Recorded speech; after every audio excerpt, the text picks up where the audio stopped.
Você já ouviu falar de Melquisedeque? Ele é uma das figuras mais misteriosas e fascinantes da Bíblia. Mencionada apenas algumas vezes, a sua história contém um segredo tão profundo que dizem que até hoje perturba as estruturas do poder religioso. Prepare-se, porque hoje vamos desvendar a ordem proibida de Melquisedeque e o segredo que o Vaticano preferiria que você nunca soubesse.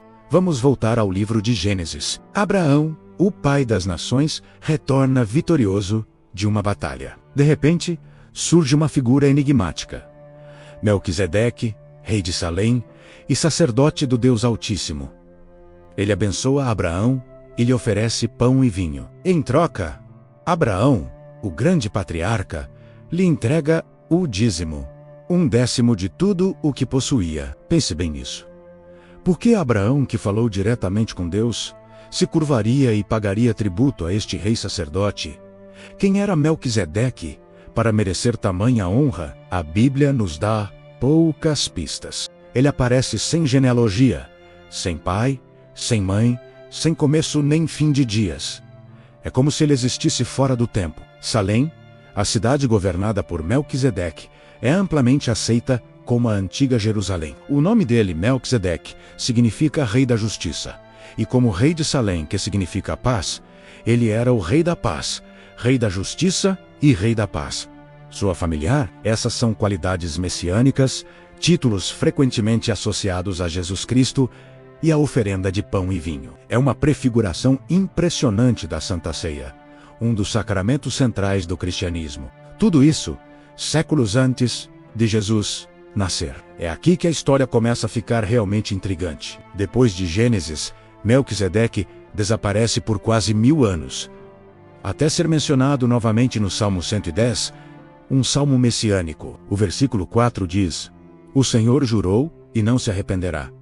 Tu és sacerdote para sempre, segundo a ordem de Melquisedeque." Esta é uma profecia poderosa. Deus estabelece um novo tipo de sacerdócio, um sacerdócio eterno, não baseado na linhagem de Arão e da tribo de Levi, que era o sacerdócio oficial de Israel, mas sim em uma ordem superior e mais antiga. A ordem de Melquisedeque, isso era revolucionário. O sacerdócio levítico era a base da aliança de Deus com Israel. Era a única forma de se aproximar de Deus. Mas aqui, o Salmo aponta para um novo sacerdote, um novo rei, que não viria da tribo de Levi. Este sacerdote seria eterno e seguiria um modelo diferente, o de Melquisedeque. Isso nos leva diretamente ao Novo Testamento e ao cerne do segredo que abala as estruturas tradicionais. O livro de Hebreus dedica vários capítulos para explicar a importância de Melquisedeque. O autor argumenta que Jesus é o cumprimento da profecia do Salmo 110. Jesus é o sumo sacerdote eterno, segundo a ordem de Melquisedeque. Hebreus explica por que essa ordem é superior à levítica. Primeiro, Abraão pagou dízimos a Melquisedeque e o menor paga dízimos ao maior. Como Levi estava, genealogicamente falando, nos lombos de Abraão naquela época, o sacerdócio levítico, em essência, também pagou dízimo a Melquisedeque, reconhecendo sua superioridade. Segundo, o sacerdócio de Melquisedeque é eterno. Ele não tem começo nem fim de dias, assim como o sacerdócio de Cristo, que vive para sempre para interceder por nós. Os sacerdotes levíticos morriam e precisavam ser substituídos. O sacerdócio de Jesus é único e perpétuo. Terceiro, o sacerdócio de Jesus foi estabelecido por um juramento de Deus, como vimos no Salmo 110. O sacerdócio levítico não teve tal juramento, o que confere uma garantia e uma permanência muito maiores à ordem de Melquisedeque. Agora, vamos conectar os pontos e entender por que essa ideia é tão proibida ou perturbadora para algumas instituições religiosas, como o Vaticano, a estrutura da Igreja Católica e de muitas outras denominações, é baseada em uma hierarquia sacerdotal. Bispos, padres, o Papa. Eles são vistos como sucessores dos apóstolos. Uma linhagem sagrada que administra os sacramentos e serve como intermediária entre Deus e os fiéis. Essa estrutura se assemelha, em muitos aspectos, ao antigo sacerdócio levítico.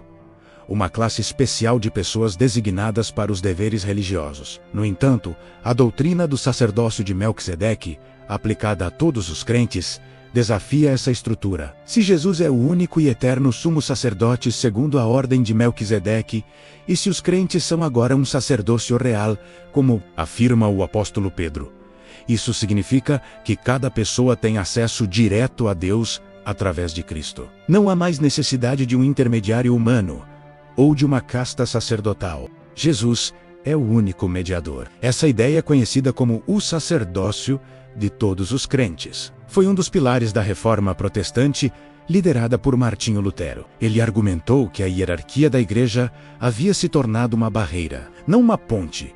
Para Deus, ele usou a superioridade do sacerdócio de Melquisedeque para afirmar que cada cristão batizado é um sacerdote diante de Deus, com o direito e o dever de ler as Escrituras por si mesmo e se aproximar do trono da graça com confiança. Você consegue ver o poder disruptivo disso? Se cada crente é um sacerdote, então a autoridade exclusiva de uma classe clerical é posta em xeque. A necessidade de confessar pecados a um padre, a autoridade do Papa como vigário de Cristo. Toda a estrutura hierárquica que se desenvolveu ao longo dos séculos perde a sua base bíblica fundamental. O poder se desloca da instituição para o indivíduo e sua relação pessoal com Deus, através do único sumo sacerdote, Jesus. É por isso que a ordem de Melquisedeque pode ser considerada proibida ou, pelo menos, um segredo inconveniente. Não é que o Vaticano proíba a leitura de Hebreus. Claro que não. Mas a ênfase é colocada na tradição apostólica e na autoridade da Igreja como intérprete oficial da fé. Implicação radical do sacerdócio de Melquisedeque, que democratiza o acesso a Deus. É frequentemente minimizada ou reinterpretada para se ajustar à estrutura existente. Pense no controle que uma estrutura sacerdotal exclusiva oferece. Controle doutrinário, controle financeiro através de dízimos e ofertas, e controle espiritual sobre a vida dos fiéis. A ideia de que as pessoas podem ter uma conexão direta e pessoal com o divino, sem a necessidade de um intermediário institucionalizado, ameaça essa estrutura de poder. A história nos mostra que instituições raramente abrem mão do poder, voluntariamente. Além da teologia, a figura de Melquisedeque também inspirou muitas tradições esotéricas e sociedades secretas. Grupos gnósticos rosacruzes e até mesmo alguns movimentos da nova era veem Melquisedeque como um avatar cósmico, um ser iluminado que aparece em momentos cruciais da história humana para guiar a evolução espiritual da humanidade. Para eles, ele não é apenas uma prefiguração de Cristo, mas uma manifestação da mesma consciência universal ou logos. Essas interpretações vão muito além da ortodoxia cristã, mas mostram o quão profundamente a imagem de Melquisedeque ressoa na psique humana. Ele representa um tipo de autoridade espiritual que não depende de linhagem, de instituição ou de lei, mas sim de uma justiça e paz inerentes, de uma conexão direta com o divino. Então, qual é o segredo que perturba o Vaticano? Não é uma conspiração com documentos trancados em um cofre, mas sim uma verdade teológica poderosa, que está à vista de todos na Bíblia. A supremacia e a suficiência do sacerdócio de Jesus Cristo, segundo a ordem de Melquisedeque. Essa verdade implica que o poder espiritual reside, em última instância, não em uma organização terrena, mas na relação direta de cada alma com seu Criador, através do mediador perfeito que ele mesmo estabeleceu. A ordem de Melquisedeque nos lembra que a verdadeira religião não é sobre rituais controlados por uma elite, mas sobre uma transformação interior e um acesso direto à graça de Deus.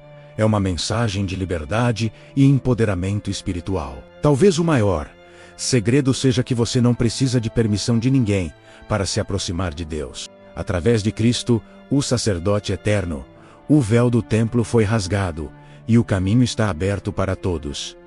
O que você acha? Essa interpretação faz sentido para você? A história de Melquisedeque muda a forma como você vê a estrutura da religião organizada? Deixe sua opinião nos comentários. Eu adoraria saber o que você pensa. E se você gostou de desvendar esses mistérios conosco, não se esqueça de curtir o vídeo, se inscrever no canal e ativar o sininho para não perder nossas próximas investigações. Obrigado por assistir e até a próxima.